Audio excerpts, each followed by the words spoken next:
Sa labas pa rin yung mga trabahante at mga bisita ng isang hotel dito sa Davao.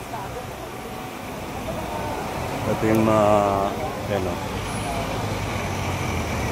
So nasa labas pa rin kami as of 10:05. So yan, dito po nasa labas pa rin yung mga tao dito sa Davao.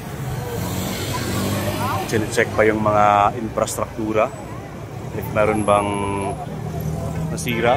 Dito din merong poste ng Davao Lights, may pumutok. Ingat.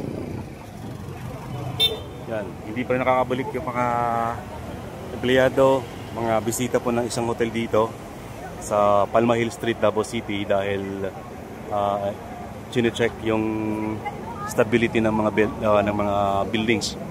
Alright. Ito yung sitwasyon natin ngayon, guys. Ayan. So